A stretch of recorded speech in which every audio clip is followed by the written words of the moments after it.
Welcome to the Rim Break Rodeo. We hope this video helps. You begin by confirming prerequisites: Windows 10 or 11 enough disk space and an Epic account.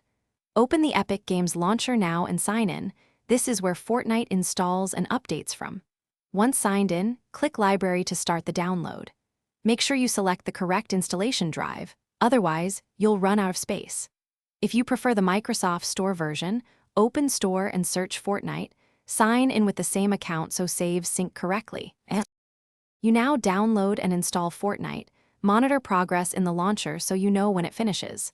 Once installation completes, use launcher settings to verify game files. This prevents missing textures or crashes. Next, create a desktop shortcut by right-clicking the game in Library and choosing Create Shortcut. Then adjust shortcut properties if you want a custom name or run as administrator. Once done, test launch the game to confirm it opens and updates correctly before pinning to your home screen. You finish by placing Fortnite on your home screen for instant access. Drag the desktop shortcut to start or right-click and choose Pin to Taskbar.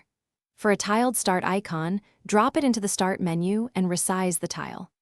Make sure the shortcut target points to the launcher executable. If it opens the wrong program, edit properties and correct the path. If the game fails to launch after pinning, update graphics drivers and verify game files. This usually fixes start. Thanks for watching. Consider subscribing if we helped you.